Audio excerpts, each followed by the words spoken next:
Hoş geldiniz. Rabbimizden alması. Allah razı olsun. İnşallah hayırlı olur. Şimdi tam gözlersek kadar mı var?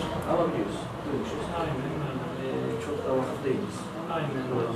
Aynen öyle. Bir bakın inceleyin. İnşallah. İnşallah göreceksiniz.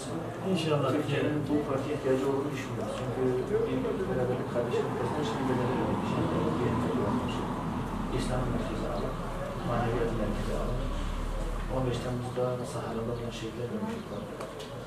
Bir bakın inceleyin, dualarınızı bekliyoruz. Dualar müşterek inşallah. İnşallah. İnşallah. Eyvallah. Sağ olun. Teşekkür ederim. Acaba kaya tuzu mu yapıyor, üretiyor bu arada? Arada alçı var. Alçı. Söylemek istediğiniz bir şey var mı? Hayırlısı olsun. Allah'a emanet olun. Kolay gelsin.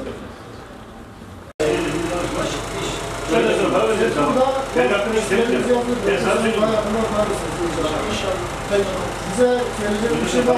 Allah yolunu açsın. Kolay gelsin. Kolay gelsin. Teşekkür ederiz. İlçenizi ziyaret edelim dedik. Allah razı olsun. Çok teşekkürler. Başlarına buluruz. İşler nasıl abi? Biraz sıkıntılı bir şey. Allah selamet versin inşallah. İnşallah. Cenab-ı Allah güzel bir şey. Allah Mehmet içinden hayırlısını versin.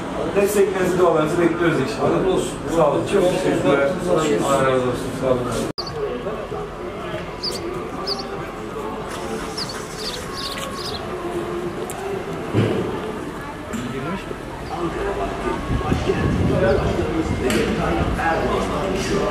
Allah razı olsun.